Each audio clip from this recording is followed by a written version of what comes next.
So what's up, y'all? I am Kayla Davion, and I am currently in the Tina Turner musical on Broadway.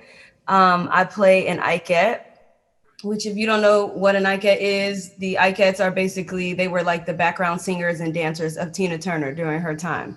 And I also understudy the role of Tina Turner, in which I've gone on a numerous amount of times, and it has been both the best thing in my life and also the hardest thing of my life. So I'm in that right now. I was before this, I did Waitress, the musical on Broadway. That was my first Broadway show. I was in the ensemble and I understudied the role of Dawn, in which I was the first African American woman to play this role. So like, bow, bow, bow, bow, making history. Here we are. And then I went on to do King Kong on Broadway. And I was in the ensemble there and I understudied the lead. So I've done a lot of ensemble work, a lot of covering lead roles. And yeah, I've been on TV before. Yeah, I mean, life is good. We're in New York, we're in the midst of a pandemic, and we're still shining light. So, So what's life like with the pandemic right now as a performer in New York? life with the pandemic as a performer is quite boring. um, you are, I mean, on one hand, you're trying to figure out if there are TV auditions that are open for you, film auditions. So we have a lot of self tapes that you're trying to do. But for the most part, honestly, we're all just trying to make a living because we don't have work right now. Everybody's furloughed. Yeah. And some companies have just closed in general. So lucky for my company, we're just on furlough right now, but that still means that I'm not getting paid through them. Yeah. So basically, it's just been doing a lot of different master classes. It's been some dance classes, some singing actor classes, classes with Q&As, which is great. And honestly, just really, I feel like this time during this pandemic has been like trying to refresh my creative side outside of work. Yeah. So that's been beautiful. I've been trying to write and just like tap into the Kayla who was like young and like wrote songs every day. Yeah. I mean, when music is your career, sometimes you Yeah. get burnt out on what you were so passionate about at one time. Right. Yeah. And Yeah. coming from like a legit schedule now to like you get to do what you want to do and you have no schedule attached, you kind Yeah. of just like, okay, great. For sure. Yeah. Okay, so Yeah. let's get some of our initial questions out of the way. Bethany? So a girl's gonna come and introduce herself and ask you questions. Hmm. Hi, I'm Destiny. Hey, Destiny. Um, and my question I wanted to ask you is, what kept you motivated to keep like pursuing your dream through like high school and college? What kept me motivated to pursue my dreams in high school and college? Honestly, I feel like if I'm being real, I think it was my love for music. I love everything about music. I love jazz. I love every kind of music, first of all. Jazz, R&B, pop, hip hop, rock, the music where people are screaming. I'm a fan of all of it. So honestly, I think what kept me motivated was my love for it and loving to be a part of productions where I get to experience different tones of music and different styles of music. That was always my like dream, to be able to have different colors to my voice. So being a part of choir and like doing the talent shows and being a part of the step team, because we got to do music in there too, was like all a part of like, oh, okay, this is something bigger than me. Like this is a bigger journey. Okay, cool, cool, cool, cool, cool. Got it. And also, honestly, for me, it was about using that music to touch somebody else. I knew that there was a gift that I had, um, and I just wanted to like be able to, I call it showing up for somebody else. So being able to look at you in the audience and you being like, yeah, that touched me, I needed that, then great, my purpose is fulfilled. So yeah, that's pretty much what kept me motivated. Thank you. You're welcome, girl. See you later, Destiny. Hi, I'm Javen, and my question was, who inspired you the most in your life? Okay, what? Say your name one more time. Javen. Javen? Yeah. Hey, Javen. Okay. Uh, Who inspired me the most? Honestly, um, I'm gonna say, okay, I'm gonna say two different people. One, I'm gonna say my mom. Um, she was a hard hitter, go getter. And anything I did, she would always look at me and be like, if you're gonna do it, you need to actually do it. And growing up, like I saw her back against the wall, like making sure we had food on the table, making sure she made a way for us. So watching that kept my hustle, and it kept me being like, great, like we need to make sure that this happens, and we need to make sure you're doing what you need to do if you actually want to get somewhere in life. So I'm definitely gonna say my mom. She was everything to me. Still is. She's alive. Wait, she's everything to me. That's my girl. And I'm actually gonna say I had a teacher in college. Her name was Dee Dee Batiste, and she is and was at the time the only African American woman who was in our program as a teacher. And she was young. Like she's in her 30s, I want to say. So she's very young. But she took it upon herself to take on the role of making sure that we got the most opportunities we could in college. When it came to acting, she taught me everything I knew and know now. And she taught me how to like talk in my voice and be okay with that. It was a lot of times that I pretended to be other people when I first got to college because I didn't know what I was doing. And she made me hone into who I am as an individual. So she definitely has inspired me so much. Yeah.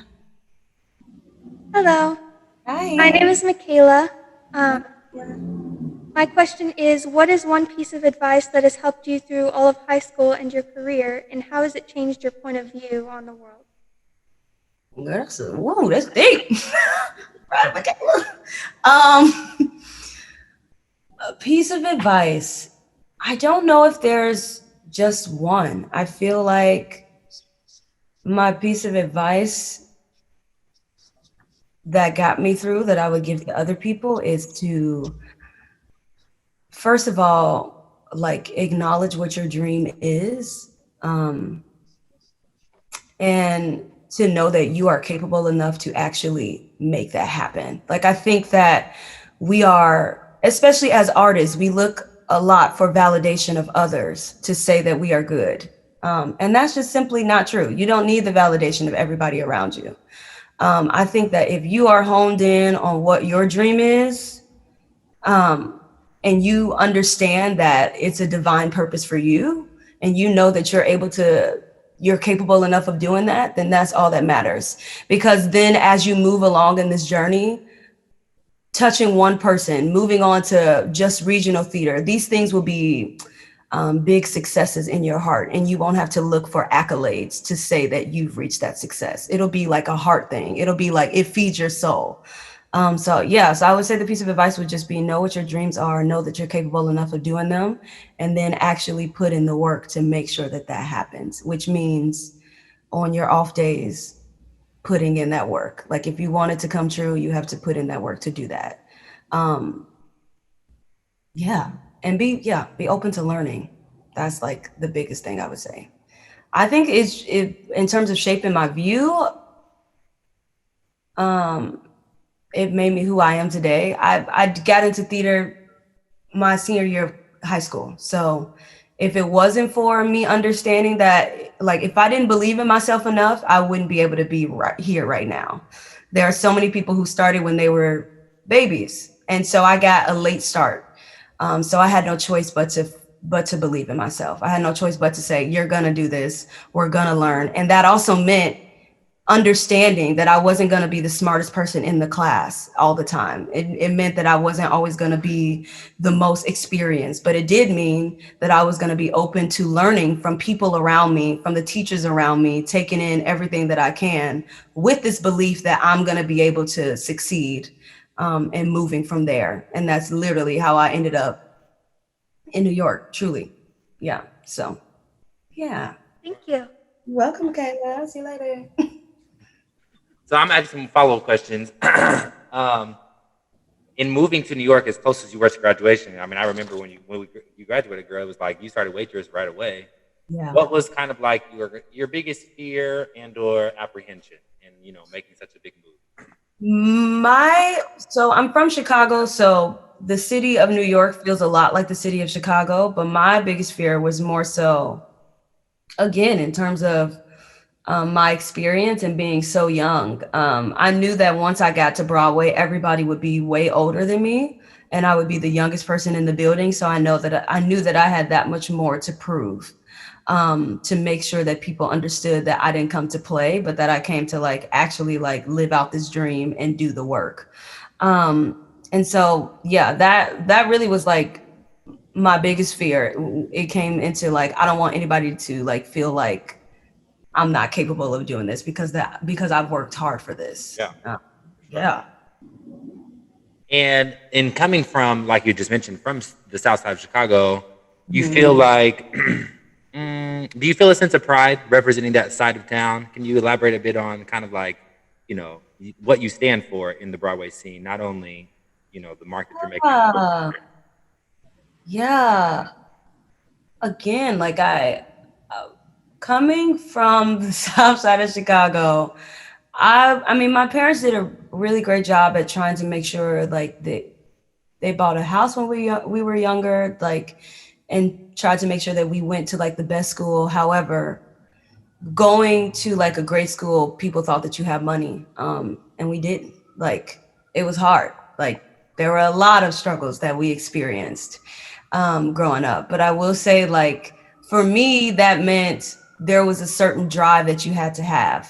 Like, if you want to get out of the town that you're in, like if you want to move to different places, if you want to see sights, if you want to go other places, you got to actually do the work. So like for me, it was like, oh, I have to actually like hustle in a positive way, not a negative way.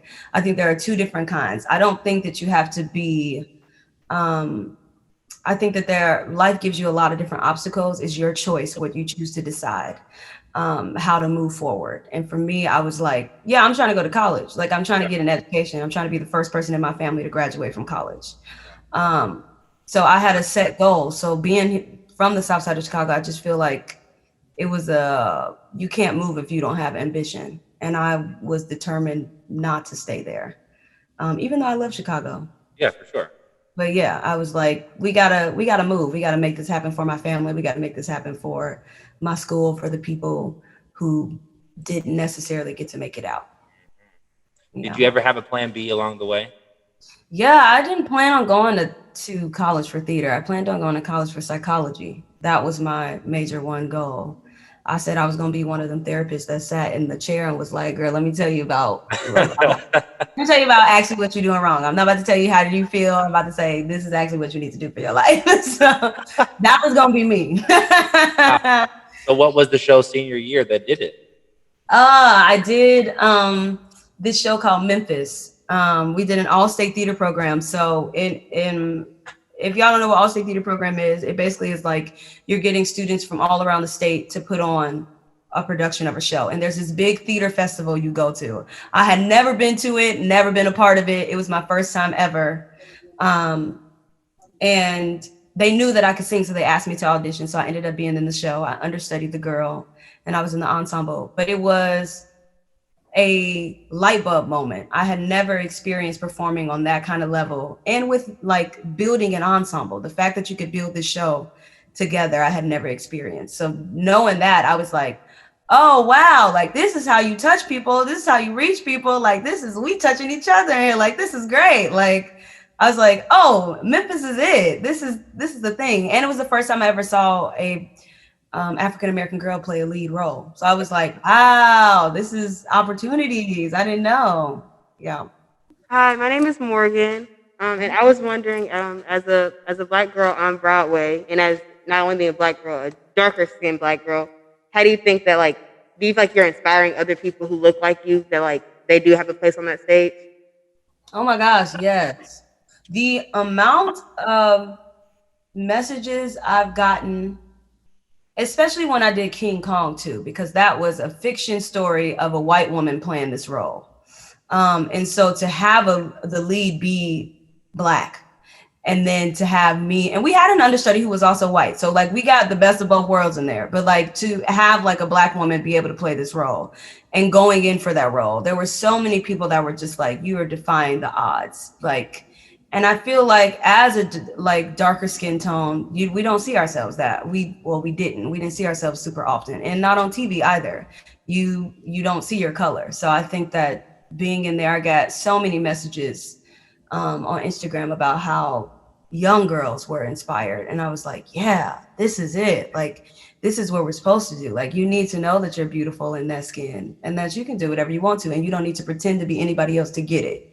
Like all you have to do is be you, and that's it. I come to Broadway and I'm giving you the hood of Chicago and you've ever met.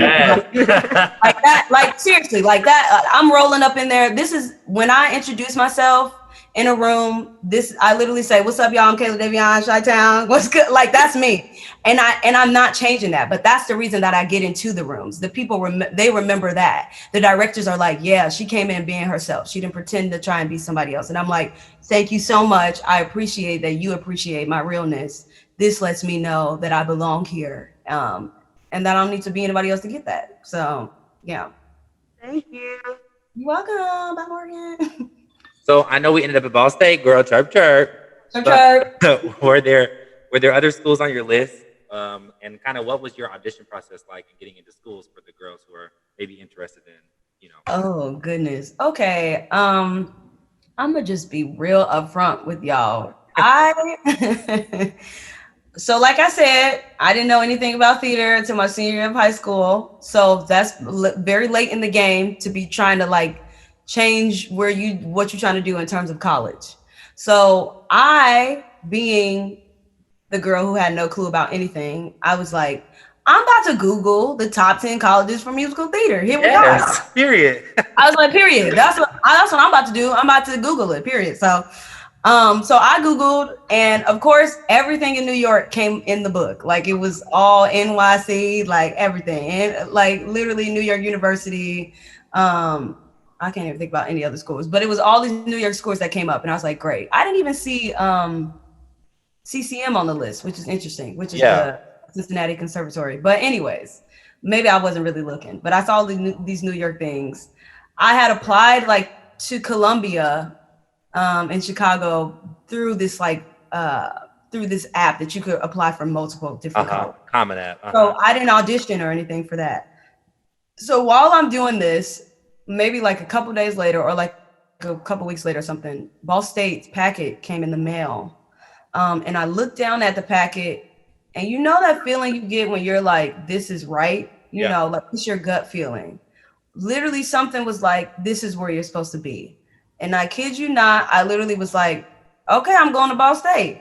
Wow. And then I literally researched Ball State and was like, okay, how do I audition? This is the only college I auditioned for. So maybe don't do what I did. Don't do that. Don't do what I did. Go audition for multiple colleges. My life is literally a story of a miracle that happened. But then I just auditioned for Ball State, and then I got in on the spot. Then I was like, oh, okay, so wow, that was God. Like, okay, great. Like it really was the gut. That's where you were supposed to be. So I didn't really have a lot of colleges, but that's because I didn't know anything at the time. So I would say do the research that you can. Now that I know the amount of research that goes into everything, I have no choice now. So yeah, take that time, go after all the colleges, please. But the audition process, I went to the school, and we did a long dance call, which was filled with ballet and stuff. I was not trained to dance the way. I was like, okay. But I was good at pinky. Because I dance all the time, because in Chicago, you need to have some rhythm. And so because I danced all the time, like at parties and stuff, with the step team, I was able to pick up choreo quickly. So when they were giving it, I was able to pick it up. I didn't have no technique, but I picked it up. Right. And then for the actual audition after the dance call, I did a monologue from Fences, and I did Love You I Do from Dreamgirls. Wow. And did Somewhere Over the Rainbow from The Wizard of Oz. So I was like, this is all I have for you. This is all I know. Here we go. Um, and yeah, and I got in on the spot. So honestly, Wow. like, what's up?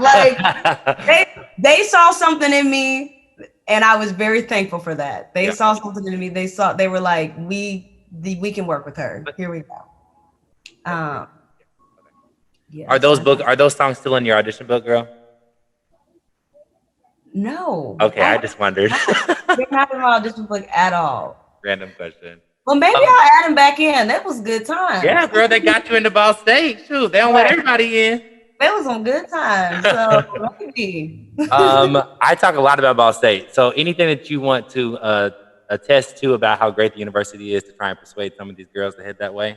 Yeah, I think Ball State is so diverse, and I think especially right now with um Black Lives Matter movement and everything that's happening, I've spoken directly to the chair department. We're still very close. I think that Ball State is like a family. And when you go in, it's like they're not a conservatory that wants to break you down and then build you up. They're going off of who are you? Like, who do you believe yourself to be? Let's work in that and then let's grow from there, which I appreciate because I don't want to go to a school that has to tear me down first. That we need to give you security, not go off of your insecurities. I don't believe in that. And so they teach you about the fact that you are enough. Like they can't say it enough at that school. You're enough. You are enough. You are enough. And that goes for every skin tone, which I just appreciate. And they are consistently having conversations on how to be inclusive for everyone. And it doesn't stop. Like they're reaching out to all the alums, and we're like forming groups and stuff to make sure you guys are heard. So I think that Ball State it's a big family that like actually cares about your concerns in your life. And they are willing to work with you. The amount of like office hours I had with all of my teachers, and they were like, yeah, come on in. Like we'll work with you. And I was like, great, thank you so much. They believe in you. They really do. They're not doing hype. So yeah. Any dream roles, Kayla? Yeah, I mean, I definitely want to be in Memphis for real again. Like Me and Johnny talk about that all the time. You would kill Felicia. I would say, hey, thank you. Hey, I want to be Felicia. Seriously, I really do. Also, I mean, dream role is literally Tina Turner that I'm doing right now. Like Yeah, it is. I bet. It's my dream role. And if I could ever like take over that role and play it on a tour or on Broadway in the future as the replacement, like that would be a whole dream. Like it's hard, but it is so worth it. Like Yeah. as a woman.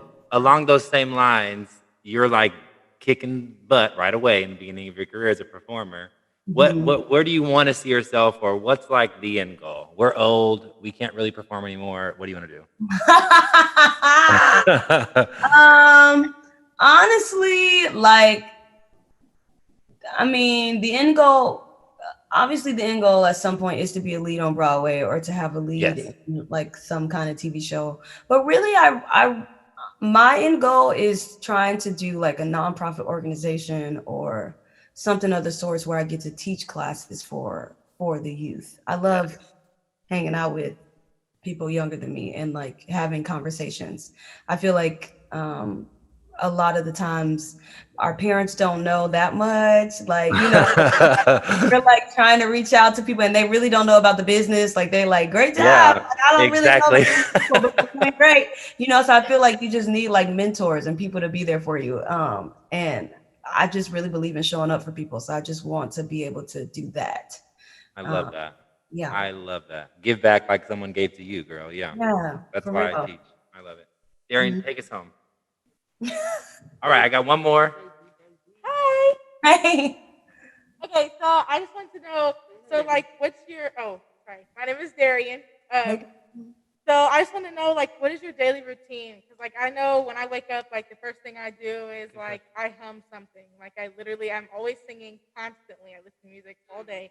So what is your, like, daily routine? So, like, when you get up, you go to work. Before she does a show. Before you do a show, or, like, how many hours do you, like, sing a day, like average? Okay, yeah, okay. So I said like in daily, I said I like to wake up, read my Bible. But in terms of before I do a show, I do wake up and I hum. I do a lot of lip trills. My voice teacher used to teach me this thing of like just literally going like zzzz as you walk around to warm up your speaking voice. A lot of people don't understand that you really need to warm up your speaking voice before you warm up your actual voice most of the time, because we tend to talk in our fry, which is not good.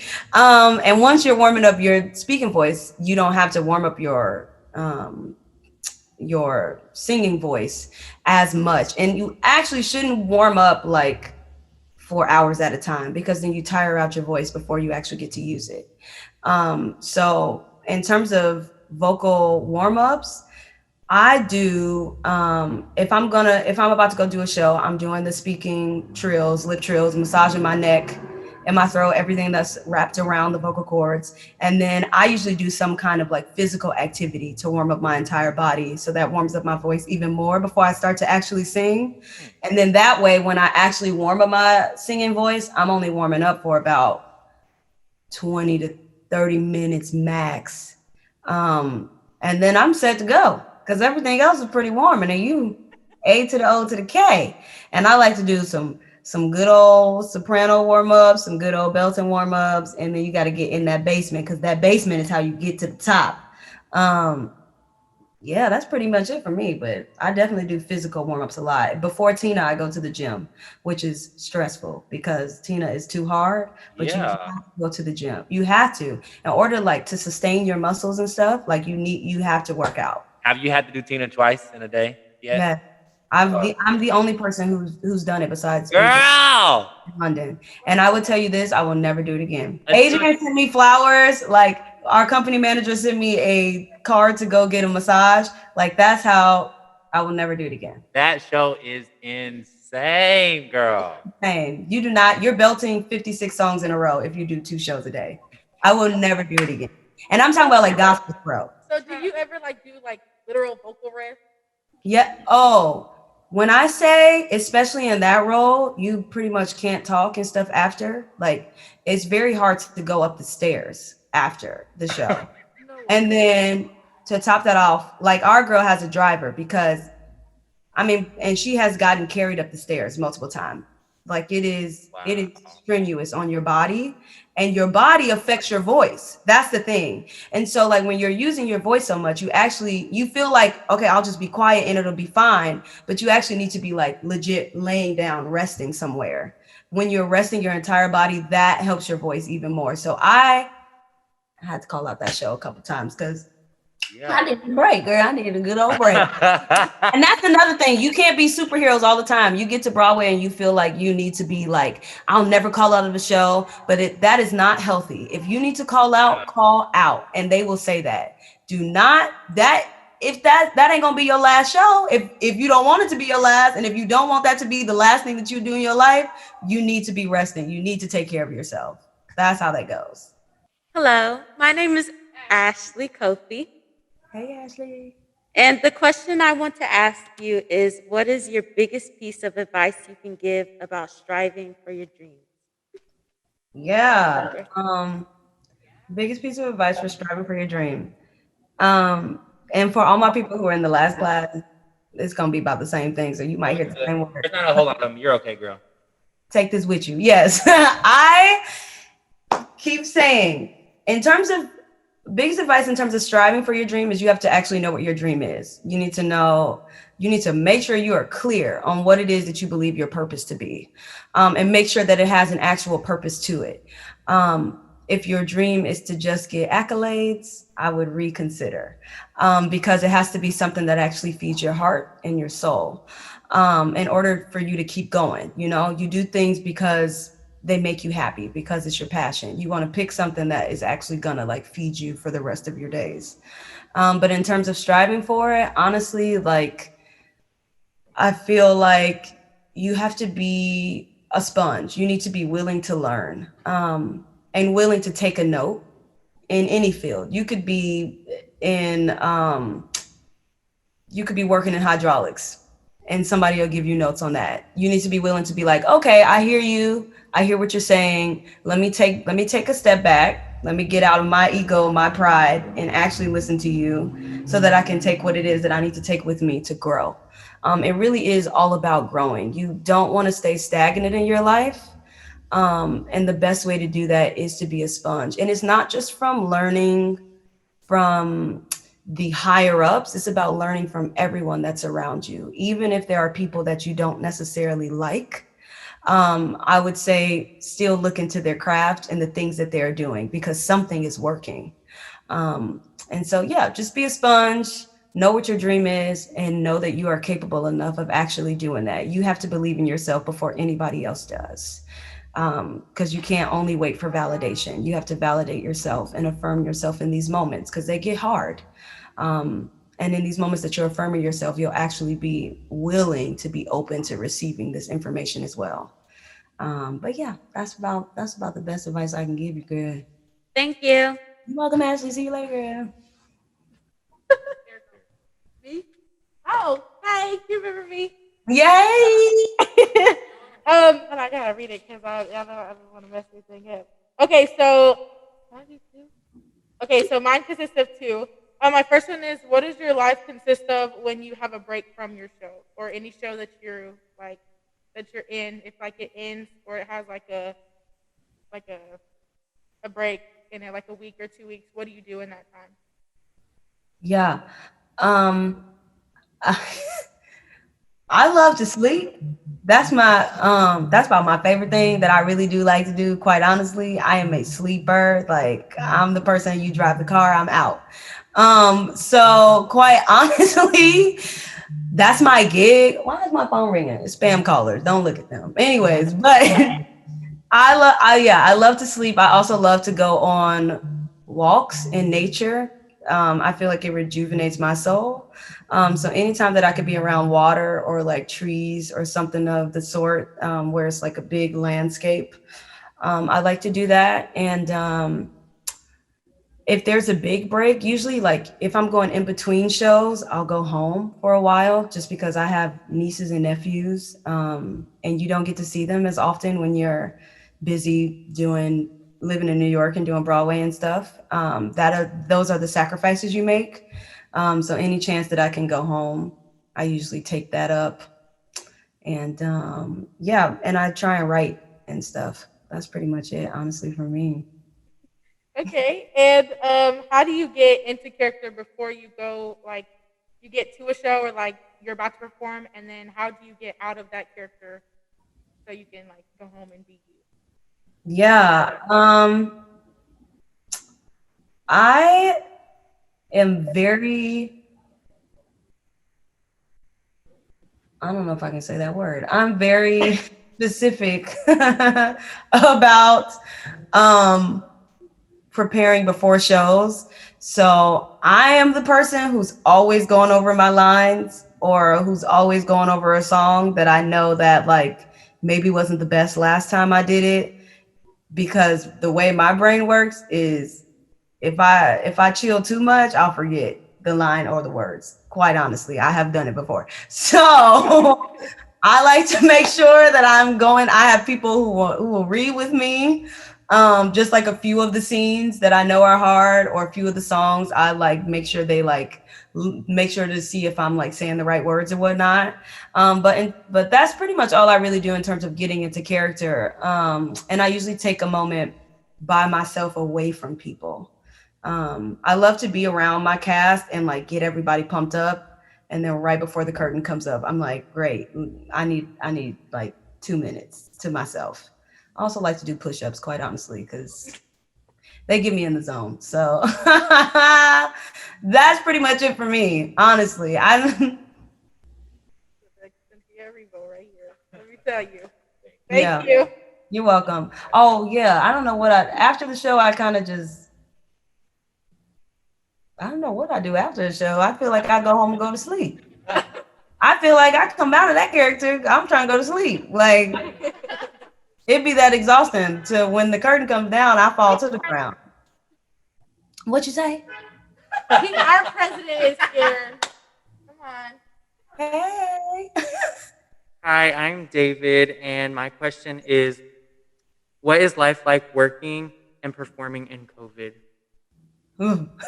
Um, well, David, thank you for asking that.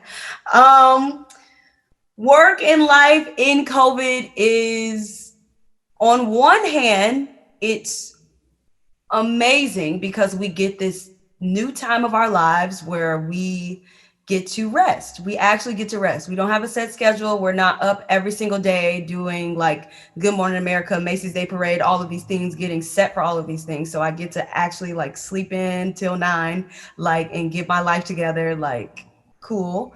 So that's beautiful. I also get to tap into a new creative side for me because what's hard is like, okay, New York. What's hard is that while being out here in a show, the schedule is so tight that you are always doing something for the most part. And so in the between times when you want to find time for yourself, a lot of the times you're using that time to um, do something for your body or for you to rest, or for you to do something for your voice. You're not really necessarily always spending that time like writing or creating or doing things outside of work. So it's always like, this is the show I'm in. I got to stay here. So this has been a great time to like just pick up writing again and like write songs and write poetry and be a part of new things that people want to do, new projects that they have been waiting for the time to work on. So that has been the beautiful part about it. But on the other side, working and stuff in COVID, I mean, we're furloughed, so we don't have a job right now. So it really is about what do I do in between time because rent is high in New York. So I'm picking up classes whenever I can, or trying to see if I can get paid for certain projects. And it's hard because you want to volunteer for stuff, but then also we're like, we don't have any money. So like, artists is, as you know, artists can be the best thing of your life, but it's also very hard to survive in it a lot of the times. So it's been pretty much either super creative or the other side is like, how do I get this money to pay for this rent? But both have been great though. COVID it's been a lot, but it's been beautiful. We're all working on ourselves, right? So we get this time to like really like spend and be like, okay, what are the things that I didn't notice about myself that I want to like take a moment to like actually be like, maybe we should get therapy for this, or maybe we should like spend more time like loving on myself and going to the park right now, or maybe I should like spend more time calling my grandmother. Like it really is all about like, what are the things that I was missing in between time when I was busy? How can I like make sure that I am whole so that when I start back up again, I actually feel rejuvenated to do so. My name is Josiah. My question to her is, what do you think separates you from your peers when it comes to audition? You said Josiah? Yeah. Hey, Josiah. Honestly, what I was saying in the last class is something that I feel like really does separate me. Like I said, I'm from the south side of Chicago. I didn't say that to y'all. What's up? I'm from Chicago. I feel like what separates me is one, my humbleness. Like I grew up in church. My dad's a pastor. Like, so I grew up with like a background in spirituality and things like that. However, I also interrogate the text, because there are a lot of things that coincide with what we believe and things like that. But I feel like in terms of my life and how I move, like it is out of a place of love and showing up for people, which I feel like is very hard to find in this industry a lot of the times because too many people are focused on accolades and validation. And that's not why I'm here. And I always said that if I ever get to a point where I feel like I'm moving out of wanting to get accolades, I will leave the industry because that's not why I'm here. Like I'm here to touch hearts, to touch souls, to remind people that they're important, to remind people that they are enough. And that feeds my soul. Like that's why I'm here on top of the music and the acting. I use these gifts to do that. So I feel like that is what sets me apart. My mindset is very different. Also, I think what sets me apart is that I didn't know theater until later on. So I had to work really hard to get to this moment. Many people don't get here. with the experience that I had, because I came from no experience and having to work for that experience. And then also, honestly, quite truly, like, what sets me apart is that I be real in all of these rooms. I don't have time to pretend to be nobody else. Like, this is me, you know, like that's what it is. You about to get Kayla from Chicago, and that's great. Like, blessed, you're blessed. Like, I'm blessed, you're blessed, we're all blessed. Here we are. And yeah, like honestly, it's really like my last director, she was like, and Tina, like she was like, I hire people that I want to go on vacation with. I was like, so we going on vacation, let's go. Like, but that's me. Like, I like to like be friends, be family, and then do the work. Um, yeah, so I feel like that's what sets me apart. That's a good question. Thank you, girl. Got to clarify that for ourselves. Mm-hmm. Okay. So I have two questions for you. One is, what role do you think that musical theater plays in society today? Oh my gosh.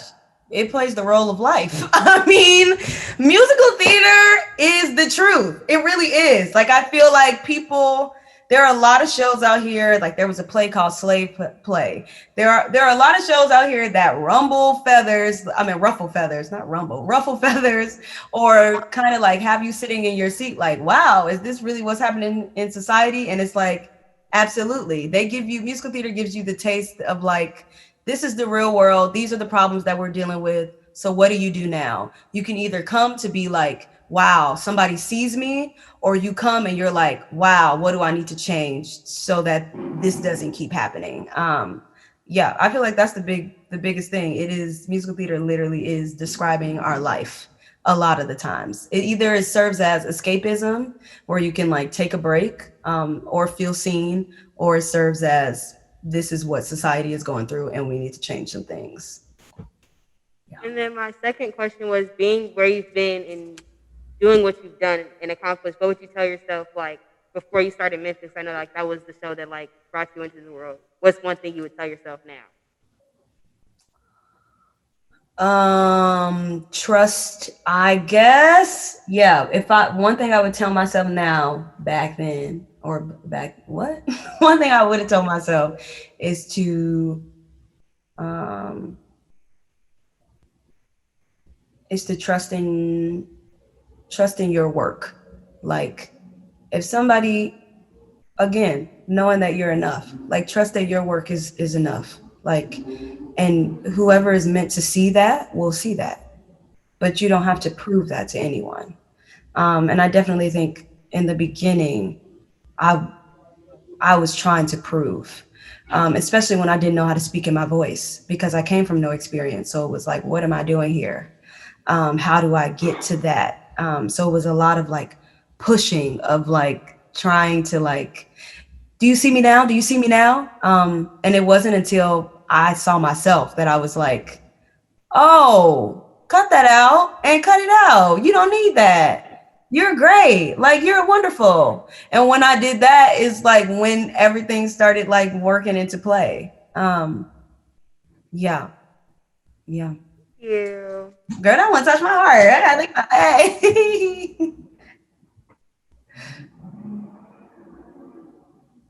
Hello. Hi. Hi, my name is Nyla. Hey, Nyla. I have a question. What is your favorite memory, like, or experience in Broadway? Oh my gosh.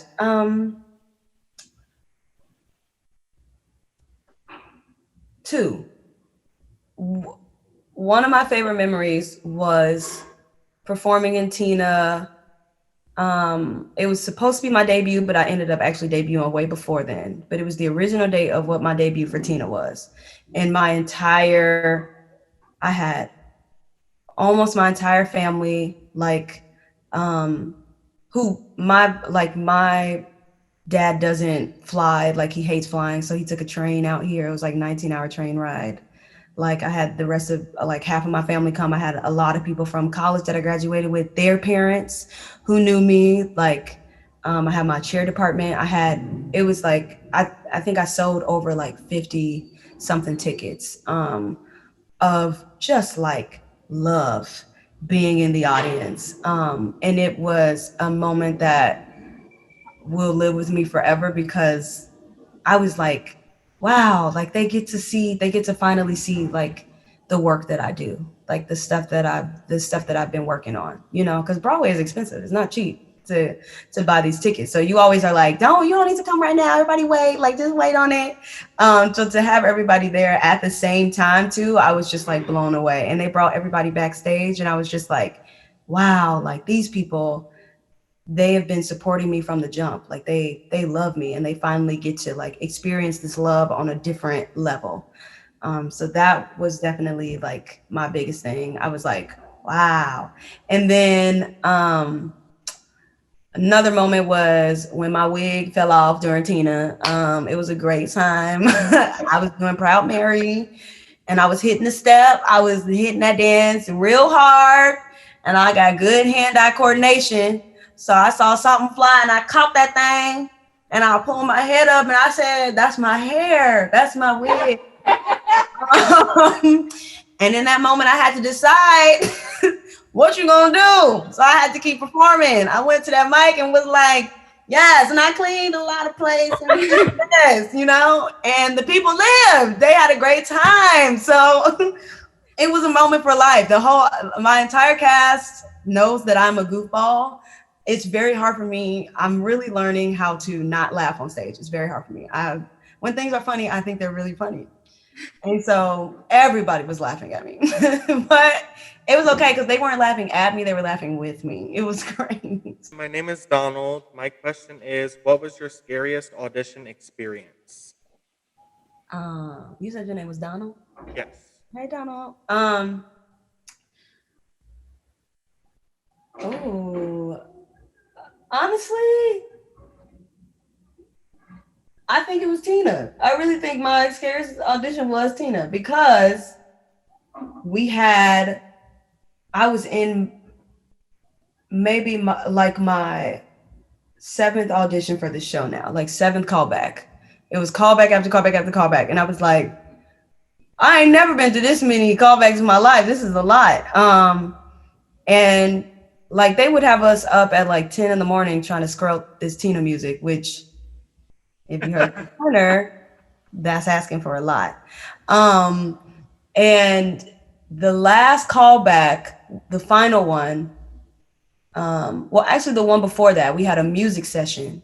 And if you guys don't know River Deep Mountain High, performed by Adrienne, she's the lead of the show. She plays Tina Turner every day. And she does this note that is like low all the way to like a B flat somewhere. Yeah, I think it's a low B flat all the way to a high B flat, which is high. And she does it on this like mixed thing or whatever. So that is like the quote unquote like state park and bark. Like that's what people be looking for. And they like, we about to sing River Deep Mountain High. And I was like, who about to sing that? Because I don't have that part. Like, you know, but it was a whole session on how they told a lot of stories about when they met Tina and how Tina was so fearless. And they were like, you just kind of have to go for it. Like as if this was going to be like your last day on earth. The way that was like exhilarating / the most terrifying thing I've ever heard in my life. And I was like, so you telling me to just go and see what comes out? That entire audition process, especially that day, was frightening. It was very frightening. They made me do a lot of things that were very uncomfortable for me. I like to go in very prepared. I got my own way of doing things. That's how it goes. And they were like, throw that to the wall. We're doing new stuff. Here you go. We're just going to throw it at you and we're going to see how you take it. That was quite terrifying. But I made it, so hey! Hey! Gosh, my glory. My name's Desiree. My question was there ever like a point or moment in your career where you was like, dang, I want to give up? And if so, what did you do to like overcome that and keep going? In my career, like since Broadway or like? Yes. Okay, let me think.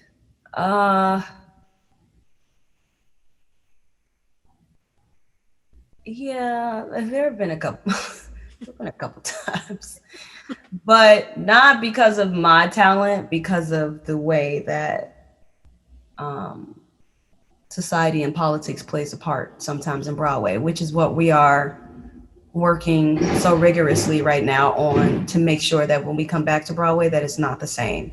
I think being in Waitress as young as I was beautiful, but also on the other side of things, like coming from a role that is normally white to having okay, New York live. Coming from a role that is normally white to having a black woman like come in who's covering this role, they were very skeptical. And a lot of the times it made me want to quit because I was like, I'm putting in all of this work and I feel like I'm being taken advantage of, or I feel like I'm not really being seen, or I feel like I'm not really being heard. And I know what I can do. Like I've shown you all what I can do, and you're scared because I'm black. Um, and to be quite honest, like how I got over that was A, prayer, but B, I would have meetings with the stage management, like the company, like the headers of the company, and be like, actually, like this isn't right. Like, you know, like it's one of those things where you have to, in the correct way, in the most like business professional way, speak up for yourself. And I was not about to let them tear down all of the work that I had worked for. Um, and yeah, so I ain't gonna tell you the conversations we have, but I would have meetings and conversations with them, um, and bring the facts to the table, honestly. Because if it's blatant, you can't. The way I like to say is, if you see something, you can't unsee it. If you hear something, you can't unhear it. If you know something, you can't unknow it. So where do you go from there? So if I'm about to bring something up to your attention, you better believe I'm coming in with all the facts so that you can't say no when we leave out of this room. Like that's not how this works. Um, Especially when we're talking about inclusivity. Um, yeah, so I would say that would probably one of the biggest moments. Um, and I still made that too, so praise the Lord. Okay, so you've got so much talent. You got a college degree. What do I do? How do I like make it into? How do I start auditioning? What do I do? Yeah, so there are a couple different ways. There are some colleges, if you're looking for different colleges for musical theater and stuff, I would ask them when you're looking at these schools, if they do showcases, and what do their showcases look like. Make sure that you are actually researching the schools that you go to, because there are a lot of schools that do showcases there. And lucky for Ball State, they do New York, Chicago, and LA. You have to audition, but if you get into the showcase, it is a great way for you to get seen by agents. They basically take you to whatever that city is. So we came to New York. Sorry, it's a little feather in my face. We came to New York, and I did a monologue and a song. They put this whole show together for you to like showcase your talents. So that's a great way for you to meet agents. If you are not in a showcase, do not fret, because it is not the end all be all. If you're not in a showcase, or you choose to go to a school that does not have a showcase, you want to make sure that you are on the playbill, that you're on Actors Access, that you're on Backstage Access. These like 3 different sites that you can go to look up all of the auditions that are coming. One of my friends who did not have an agent booked Waitress from going to an open call. And it does happen. Like, I promise you, it really does happen. It takes a lot of work, but also like, this is the work that we're in. Like, it's always going to be hard. Like, and we're always trying to figure out what the next job is and how do we actually attain that. So honestly, I would try and make sure that you're looking at those sites to figure out when the auditions are coming up. Get into classes. Do not come out here, even for the people who are on Broadway. You don't come out here thinking I'll never have to take a class again in my life. Like, if it is something that you want to improve, you need to look for a class. You need to try and get voice lessons from somebody, even if it is somebody from back home that can give you a virtual voice lesson if you don't have the funds to do that. make sure you're just putting in the work to try and do the classes, showing up to all the open calls, and being as prepared as possible. Do not go into a room if you are not prepared, because they will know the moment that you walk in. And this is a big city with a lot of actors, but I promise you it's also very small and your name gets around very fast. And so you want to make sure that you're doing the best that you know how to do, so that everybody else can see that and like know that they can actually trust that you are reliable.